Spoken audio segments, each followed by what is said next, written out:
What's going on? Welcome back to the channel. So today we're going to talk to you about Lucid. I want to go over some expectations for this upcoming week, what might cause some volatility in the stock price, and go over everything else you need to know. But first, make sure to hit that thumbs up, and with that, let's get right to it. So starting off with data points. So on Monday, you do have manufacturing data. Forecast right now is 48.4. Last two reports of this caused a lot of volatility. Not necessarily the most positive, so I think it was more orienting towards the downside, only because in theory, whenever this is less than 50, that does show more of a contraction within the broader market. So that's kind of point number one to really watch for. Aside from that, you have a couple of Fed speakers throughout the week. On Thursday, you have initial jobless claims as well as GDP, and then PCE on Friday. So a lot of volatility. Plus, a lot of semis are going to be unveiling their earnings, a lot of big companies this week. So a lot of that is going to be an interesting ride. And as well, at the time of doing this video, the fear and greed index is under the greed category, so 63, meaning people's appetite for risk, in theory, is there on the table. And one thing that I've brought up in the past is this chart right here. So this shows all the money markets and how there's, for the most part, record numbers of just large entities sitting on the sidelines waiting to feel comfortable with equities. And as of last week, there was a kind of a reduction of $20.02 billion, kind of bringing the grand total to 6.3 trillion. So in general, people are a little bit more optimistic about that 50 basis point cut, and as well, potentially more cuts for the November 7th meeting. So right now there is a 51.4% likelihood of a 50 basis point cut for that meeting. And then for the December 18th, you have further cuts. So in general, I think the market is really hopeful for that. Still, I think they're somewhat torn on whether that's a good thing to avoid a recession, or if that does truly mean that just consumers are going to have that much better buying power. I think that's still kind of stuck in limbo, but as of right now, assuming the momentum continues, you will see a kind of broader rotation, similar to what has happened between 2020 and 2021. So I brought this up roughly like 2-3 months ago or something like that on how this could play out. And so I just found this interesting, the fact that last week $20.02 billion did leave money markets. So once again, something to keep in mind.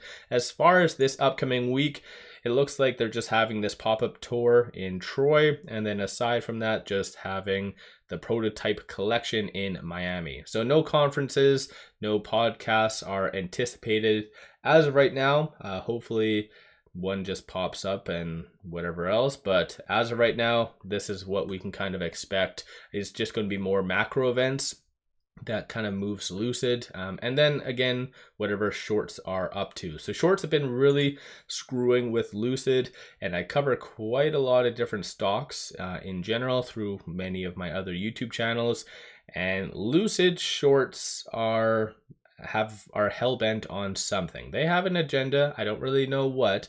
Well, I guess obviously to bring Lucid stock price down, but there has to be a secondary motive for whatever reason, because shorts, especially ever since the 50 basis point cut, a lot of them have been admitting defeat. And another one that I commonly bring up is SoFi. SoFi, very heavily shorted, similar percentage somewhat to Lucid-ish, but shorts have been returning quite a lot ever since a 50 basis point cut. With Lucid, you can kind of see they have just been increasing. So whatever kind of confidence they're getting, I'm not really sure where it's coming from, but on Friday, shorts did increase 3.45 million shares. So I do anticipate with a lot of these data points, all of which have the ability to really cause kind of a lot of volatility in the market, both positive or negative, I anticipate shorts to kind of piggyback off of that. So just stay tuned for that. And right now, with it closing on Friday at $3.49, looking at the open interest, that does mean everything above that 350 mark on the calls does expire worthless, regrettably. So you do have 16,000 at that 250 and then 3,000 at that $3. So in theory, you'll have a nice little bump up in the stock price on Monday morning, first thing, because market makers do have to cover around 1.5 million shares, give or take, or closer to 2 million shares.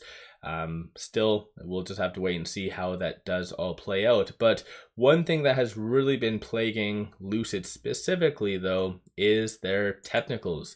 So based on this, so 3.32% in the red on Friday, closing at 349. So 349 is putting it between this S2 and this S1. So $3.52 is going to be that next strong resistance / target. And then $3.35 is going to be that next strong support. And luckily enough, it wasn't tested last week, but we'll just have to wait and see what does come this time around. Near the tail end of the week, though, I do anticipate a lot of volatility, especially with a lot of entities investing in Lucid. Typically at the end of every quarter, which next week is for the most part the end of Q3, you will see a lot of rebalancing. And with Lucid, it's somewhat held up. Oddly enough, it's actually outperformed the S&P, I do believe, just looking at the actual chart itself. So over this last 1 month, over the last 1 year, definitely not, but over the last 1 month, Lucid is up 8.17, S&P is up 1.8. So, and then same goes for the last 6 months. So Lucid has actually been doing relatively good, again, in comparison to the S&P. So that does mean that most likely a lot of entities might have to actually sell out some of Lucid, if that makes sense. Typically in the past, Lucid's always underperforming the S&P and just a lot of other stocks, so that does mean entities have to buy. So we'll just have to wait and see what happens, but anticipate a lot of volatility due to just a lot of the data points, as well as a increase in volume due to entities kind of doing what they do. But just watch for my daily videos. I will bring up what obviously large and big money is doing through the secondary market as well as the dark pool. But just watch for these support and resistance points. So 308 and then 335 is going to be the strong support points, and then 352 and 379 are going to be the next strong resistance / target points. And on the actual chart itself, today, or I guess, sorry, Friday was day number 1 below that 50-day moving average. As I've signaled in the past, you do need 2 consecutive days to really signal a trend. So that makes Monday very, very important.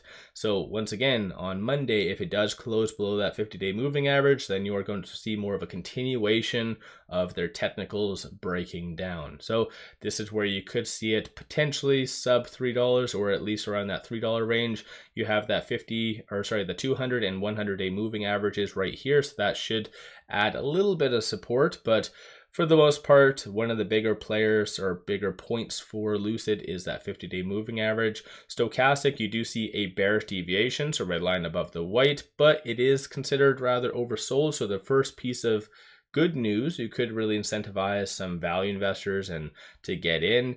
So once again, hopefully Lucid does announce a Gravity sooner rather than later, because I think historically Lucid has always done their Q3 earnings in November, around that time frame. So if they wait up until then for the Gravity launch, I feel like that's cutting it like very close to really like, and physically, the end of the year, if that kind of makes sense. So I think right now just shorts are very bold by doubling down, maybe anticipating the Gravity is going to be late, or I don't know, something like that. But no matter what, Lucid does need to put out a catalyst for investors to really hang on to and give them a reason to buy, right? So if they somehow do surprise us and put out a catalyst, then you could see a rush of value investors, like I said. But as of late, you have seen a lot of entities completely selling out of Lucid. So these are all the transactions as of the last little bit occurring on the secondary market. Everything that shows as a bid is entities selling. So for the last 3 days, it has been relentlessly a large amount of selling. Even right here shows retail investors have been selling. So let me know your thoughts on Lucid. So in general, I feel like I'm cautiously optimistic about this week. Of course, you could have a continuation of some good momentum, but as far as us seeing the $4 range, I don't see that naturally happening this week unless, again, they put out the Gravity. So most likely it's just going to be kind of trading between these 2 points right here. So this pivot point and possibly this S2. So 335, kind of the bear case, 379, somewhat the bull case. So let me know your thoughts on that. Don't forget to hit that thumbs up. Hopefully everyone's having an amazing weekend thus far.